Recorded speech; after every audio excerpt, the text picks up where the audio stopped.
할렐루야. 점심 식사 맛있게 하셨습니까? 우리 옆에 있는 분들과 그렇게 인사하겠습니다. 주님의 십자가를 기억합시다. 우리 그렇게 인사하겠습니다.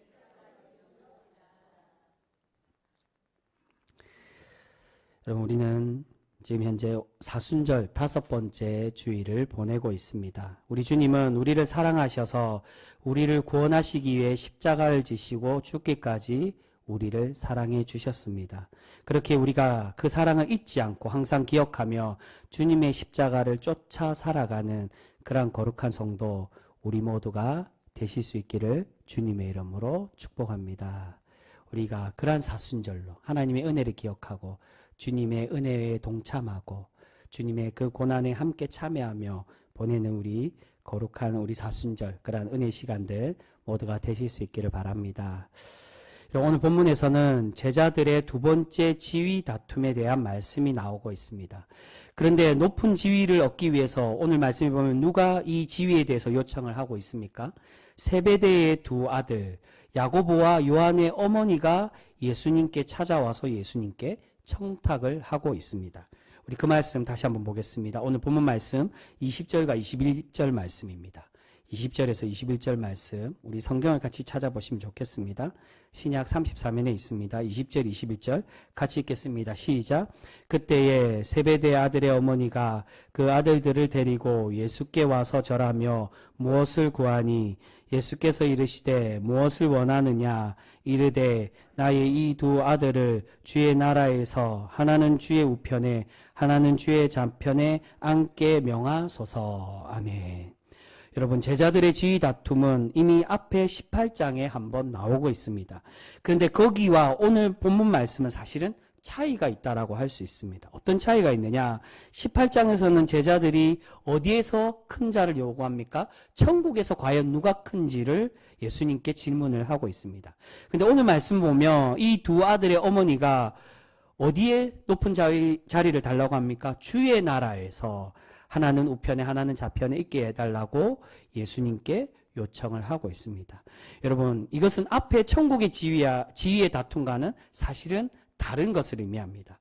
21절에서 이 두 아들의 어머니가 이야기하는 주의 나라는 천국을 말하는 것이 아니라 바로 이 지상의 나라, 예수님이 세우실 그러한 왕국을 이 어머니가 또한 제자들이 생각하여 그곳에서 이 두 아들을 높여달라는 것입니다. 당시의 제자들과 많은 사람들은 예수님이 로마를 정복하고 새로운 나라를 세우고 새로운 왕이 될 것이라고 그렇게 생각을 했습니다. 그래서 여러 번 말씀드렸지만 예수님의 제자들 안에 정치적인 세력이 함께 있던 그 파의 정치적 그러한 독립운동 투사들이나 정치적인 관련된 이 제자들이 예수님을 그렇게 함께 예수님을 통하여서 예수님을 이용하여 로마에서 해방을 얻고 또한 새로운 나라를 세우고 예수님을 그러한 세상의 왕으로 세우려고 했던 시도들이 여러 번 있었다는 것입니다. 그래서 이 두 아들의 어머니 또한 마찬가지로 자신의 아들들을 그 왕국이 세워질 때 하늘의 왕국이 아니라 제자들과 많은 사람들은 이 땅에서 그 왕국이 실현될 것이라고 생각하고 그 왕국을 예수님이 세우실 때 왕의 좌우편에 자신의 두 아들을 앉게 해달라고 요청하고 있었다는 겁니다. 여러분, 이것은 하늘나라가 아니라 이 땅의 권력과 높은 자리를 의미하고 있습니다. 여러분, 그렇다면 이러한 생각과 욕심은 과연 이 어머니 혼자만의 생각이었을까요? 사실은 그렇지 않고 오늘 이 어머니를 통해 이 청탁이 시작이 되지만 이 욕심에 대한 본래의 마음들은 이 두 아들과 제자들에게 있었다는 겁니다. 이 청탁의 시작은 어머니의 요청으로 시작을 하지만 오늘 말씀을 자세히 보시면 이 이후에 어머니가 어떻게 됩니까? 나오지가 않습니다. 말씀이 오늘 이 요청의 말씀이 20절부터 시작이 되는데 22절부터 보시면 어머니에 대한 표현이 없고 제자들에 대한 이야기가 나옵니다. 그래서 22절을 보시면 너희는 너희가 구하는 것을 알지 못한다라고 그렇게 여기서 말은 너희는 제자들을 의미합니다. 어머니의 요청으로 말씀이 시작되었는데 그런데 어머니의 모습은 전혀 이제 오고 간 데는 없고 제자들의 욕심과 제자들의 마음만 드러나고 있었다는 겁니다. 실제적으로 이런 권력욕의 마음은 그의 아들들이 가지고 있었고 그의 제자들에게 있었습니다. 그래서 평행본문인 마가복음 10장에는 이와 동일한 본문이 나오는 마가복음 10장에서 어머니가 나오지 않고 이 두 아들 야고보와 요한이 예수님께 직접 자신을 높여달라고, 주님의 그 왕국이 올 때 높여달라고 요청하는 것을 볼 수 있습니다. 근데 여러분, 여기서 예수님께서 이런 권력욕, 세상의 지위욕에 사로잡혀 있던 제자들에게 어떻게 말씀하며 대답하십니까? 너희들이 예수님의 영광된 자리에 대해서 오해하고 있다라고 그렇게 말씀하십니다. 그 말씀 22절과 23절 말씀입니다. 22절과 23절 같이 읽겠습니다. 시작. 예수께서 대답하여 이르시되 너희는 너희가 구하는 것을 알지 못하는도다. 내가 마시려는 잔을 너희가 마실 수 있느냐? 그들이 말하되 할 수 있나이다. 이르시되 너희가 과연 내 잔을 마시려니와 내 좌우편에 앉는 것은 주는 것이 아니라 내 아버지께서 누구를 위하여 예비하셨든지 그들이 얻을 것이니라. 아멘. 지금 제자들은 예수님께 왕자의 옆자리를 요구하고 있습니다. 그런데 예수님은 어떻게 대답하십니까? 잔에 대해서 말씀하고 계신다는 겁니다. 여기서 말하는 예수님이 마시려는 잔은 어떤 잔을 말할까요? 바로 고난의 잔을 의미합니다. 나중에 예수님께서 26장에 가면 예수님께서 겟셋마네 동산에 올라가서 하나님께 기도를 합니다. 그 기도에 어떻게 기도합니까? 아버지여, 이 잔을 내게서 지나가게 하옵소서. 바로 예수님께서 하나님께 그 고통의 잔을 두려워하여 짊어지고 가셔야 될 그 십자가의 고난, 그 고통의 잔을 피할 수 있도록 하나님께 요청하며 기도하고 있었습니다. 오늘 말씀에 나온 이 잔도 바로 마찬가지로 그 잔을 의미합니다. 예수님이 짊어지고 가셔야 될 그 고통의 잔, 그 힘든 고난, 그것을 너희가 과연 짊어질 수 있느냐라고 물어보고 계시는 겁니다. 오늘 말씀은 바로 앞에 나오는 예수님의 순환 예고와 이어지는 본문이라고 할 수 있습니다. 그래서 오늘 말씀 함께 봉독할 때 세 번째 순환 예고와 함께 그렇게 오늘 본문을 읽었습니다. 우리 그 본문 말씀 같이 읽겠습니다. 18절과 19절 말씀입니다. 18절, 19절 말씀 우리 같이 읽습니다. 시작. 보라, 우리가 예루살렘으로 올라가노니 인자가 대제사장들과 서기관들에게 넘겨짐에 그들이 죽이기로 결의하고 이방인들에게 넘겨주어 그를 조롱하며 채찍질하며 십자가에 못 박게 할 것이나 제3일에 살아나리라. 아멘. 오늘 이 말씀에서 명확하게 예수님이 이전에는 고난과 고통, 죽으심에 대해서 얘기하지만 여기서는 십자가에 못 박힐 것을 가장 명확하게 이야기하십니다. 예수님은 세 번에 걸쳐서 자신의 죽음과 부활에 대해서 말씀해 주셨습니다. 그런데 이 말씀을 들은 제자들이 어떠했다는 겁니까? 무엇에 관심을 뒀다고요? 예수님이 지금 말씀하시는 고난과 죽음, 예수님의 사명에는 전혀 관심이 없고 오로지 자신의 안위와 자신들의 욕심에만 관심을 가지고 있었다는 것입니다. 그래서 예수님께서 22절에 그렇게 말씀하시는 것입니다. 바로 직전까지 예수님이 지금 계속해서 오늘 이 순환 예고는 세 번째로 말씀드린 예수님께서 말씀하시는 겁니다. 여러 번 말씀하셨습니다. 간접적으로도 이미 말씀하시고 나중에도 계속 말씀하십니다. 근데 분명히 그런 하나님의 구원의 사역이 무엇인가를 말씀하셨는데 제자들이 어땠다는 겁니까? 예수님의 사역을 이해하지 못하고 알지 못했다는 겁니다. 그래서 오늘 말씀에 너희는 너희가 구하는 것을 알지 못한다라고.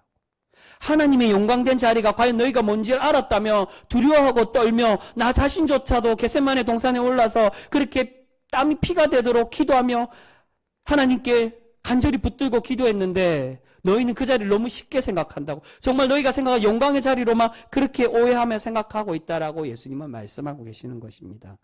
예수님의 영광된 자리는 일반 사람들이 생각하는 높은 자리, 화려하고 권력의 자리가 아니라 쾌락이 있고 항상 행복하고 즐거움만 있는 것이 아닌 도리어 예수님과 함께 고난받고 함께 십자가를 지고 걸어가야 되는 길, 그 고난의 잔을 마시는 것이 바로 예수님의 영광된 자리, 그 잔을 마시는 자리인데 제자들은 예수님의 이 영광의 자리를 오해하고 있었음을 우리에게 말씀합니다. 여러분, 오늘 예수님은 순환과 부활에 대한 이야기를 이미 세 번에 걸쳐서 말씀하셨습니다. 그게 무엇을 의미합니까? 제자들과 사람들이 예수님의 구원과 예수님의 길을 제대로 이해하지 못하고 주님의 참된 사명에 대해서 관심이 없었음을 우리에게 말씀합니다. 오로지 어떻게 하면 잘 먹고 잘 살까? 이 땅에서 어떻게 편안한 삶과 인간적이고 세속적인 행복만을 누릴까를 원하고 그것만을 바라보고 있었습니다. 여러분, 오늘 이 말씀은 지금 현대를 살아가고 있는 지금 우리 신앙인들에게 중요한 교훈을 주는 말씀이라고 할 수 있습니다. 왜 그렇습니까? 그것은 우리 또한 마찬가지라는 겁니다. 예수님을 믿고 교회에 다니는 이유가 하나님께 진정으로 원하시는 참 성도의 삶이 아니라 우리의 욕심을 위한 삶으로 살아가는 그러한 성도, 그러한 경우들이 너무나도 많이 있다는 것입니다. 여러분, 사실 그렇지 않습니까? 여러분, 우리 가운데 과연 우리가 교회에 다니는 목적이 과연 무엇일까요? 정말 예수님께서 말씀하시는 이 고상하고 이상적인 구원의 목적으로 교회를 다니십니까? 아니면 많은 경우들의 신앙인들처럼 그렇지 않고 세속적인 복을 바라며 그러한 것으로 살아가는 그러한 모습으로 그러한 욕심이 우리 중심에 더 많이 있지 않습니까? 부자 되고 싶고 좋은 집에 살고 좋은 차를 타고 자녀들이 좋은 학교에 다녀서 떵떵거리며 살기를 바라고 또한 건강하고 장수하며 거기서 좀 더 욕심을 내며 세상 모든 사람들이 우러러보고 존경하는 높은 권력의 자리에 앉고 싶은 그런 욕망과 욕심 때문에 우리가 교회 다니면 하나님이 그러한 복을 주시겠지라고 생각하여 그 욕심을 채우기 위해 혹여 교회에 나오고 있지는 않으십니까? 우리가 겉으로는 아니라고 하지만 많은 신앙인들이 그러한 목적으로 교회에 나오는 사람들이 너무나도 많이 있는 것을 보게 됩니다. 그 결과가 바로 이 코로나의 결과라고 이야기합니다. 그런 욕심에 나왔던 사람들이 예수님 믿고 교회 나와도 코로나 걸리고 지켜주지 않네. 중세에 그 흑사병이 걸렸던 이야기가 바로 그겁니다. 사실은 교회에서 그건 잘못 가르쳤던 거지만 하나님께 기도하면은 모든 병을 흑사병에서 지켜준다 라고 그렇게 중세교회, 가톨릭 교회가 가르치다가 그래도 흑사병이 걸리고 죽게 되니까 사람들이 교회를 떠나고 신앙인들이 점점 타락하고 탈락하는 그러한 경우들이 많이 있는 것을 보게 됩니다. 그러한 것처럼 마찬가지로 우리가 코로나를 겪으면서 자신의 개인적인 욕심, 정말 하나님의 은혜와 하나님의 말씀과 하나님의 참 구원을 누리며 그 깊은 말씀을 깨닫기 위해 주님 앞에 나온 사람들이 아니라 단순히 개인적인 욕심만을 바라고 온 사람들이 코로나를 겪으면서 주님을 떠나고 교회를 떠나며 하나님을 믿는 것을 이제는 내가 바라는 것을 채울 수 없다라는 걸 알고 교회 다니지 않는 것을 보게 됩니다. 그런데 여러분, 우리 주님은 어떻게 말씀하십니까? 그것이 아니라고 말씀하십니다. 그러한 세상의 행복은 우리 주님께서 진정으로 원하시는 제자의 삶, 주님의 자녀들의 삶이 아님을 오늘 말씀을 통해 우리에게 그렇게 교훈해 주고 계십니다. 이러한 예수님의 말씀에 얄팍한 신앙인들은 그렇게 이야기할지도 모릅니다. 그러면 나는 재미없어서 교회 못 다니겠다라고. 교회 다니면 복 받고 돈 많이 벌고 구원 받는다고 해서 교회 다니는 것인데 예수님은 자꾸 고난 받으라고, 죽어야 된다라고, 양보하고 희생해야 된다라고 하니 부담스럽고 재미없어서 교회 못 다니겠다라고 하는 신앙인들이 너무나도 많이 있다는 겁니다. 여러분, 하나님께서 칭찬하시고 하나님께서 내려주신 참 구원의 길은 결코 그렇게 쉬운 길이 아닙니다. 때로는 힘들고 고난의 길, 어려운 길일 때가 더 많이 있습니다. 결코 쉽지 않고 어렵고 좁은 길이라는 것입니다.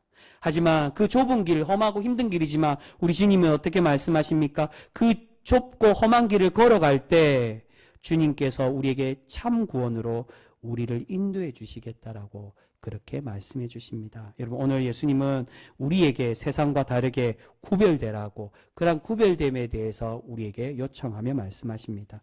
그 말씀 우리 읽어보겠습니다. 25절에서 27절까지 말씀입니다. 25절에서 27절까지 말씀 같이 읽겠습니다. 시작. 예수께서 제자들을 불러다가 이르시되 이방인의 집권자들이 그들을 임의로 주관하고 그 고관들이 그들에게 권세를 부리는 줄을 너희가 알거니와 너희 중에는 그렇지 않아야 하나니 너희 중에 누구든지 크고자 하는 자는 너희를 섬기는 자가 되고 너희 중에 누구든지 으뜸이 되고자 하는 자는 너희의 종이 되어야 하리라. 아멘. 여러분, 예수님이 어떻게 말씀하십니까? 세상의 권력자들은 그렇게 백성들을 누르고 권력을 부리는 그러한 자리가 당연하다라고 말씀합니다. 그런데 예수님의 제자는 어떻게 해야 된다는 겁니까? 그들과 같지 않고 그들처럼 다른 이들을 누르고 밟고 올라서는 그러한 사람이 아니라 섬기고 종의 자리로 내려가는 그러한 사람이 되어야 됨을 우리에게 말씀합니다. 여러분, 우리의 직분도 마찬가지입니다. 때로는 많은 신앙인들이 오해를 합니다. 교회 직분이 높낮이를 말하는 것이고 권력을 상징하는 것으로 착각할 때가 많이 있습니다. 하지만 하나님께서 우리에게 직분을 주신 이유가 무엇입니까? 성경에서 우리에게 어떻게 말씀하십니까? 직분을 주시고 우리에게 헌신의 자리를 주신 건 더 많이 헌신하고 더 많이 섬기고 낮아지라고 주신 자리라는 것입니다. 그러기 위해서 주신 것이지 우리가 이 직분으로 자랑하고 권력욕을 누리고 부리라고 주님께서 주신 것이 결코 아니라는 것입니다. 사랑하는 성도 여러분, 지금 우리는 주님의 고난을 묵상하는 사순절을 보내고 있습니다. 우리 주님은 우리를 위하여 가장 낮은 모습인 종의 모습으로 이 땅에 오셔서 죄인처럼 죽으심으로 우리를 사랑하시고 완전한 구원을 이루어 가고 계십니다. 그런데 우리 주님은 그 고난의 자리가 어떤 자리라고 말씀하십니까? 세상의 눈이 보기에는. 그래서 사도 바울이 그렇게 얘기하죠. 그 자리가, 그 십자가의 고난이 실패이고 패배이지만 우리 주님은, 우리 하나님은 어떻게 말씀하신다고요? 그것이 참된 길이고 구원의 길이며 복된 길이라고 말씀하십니다.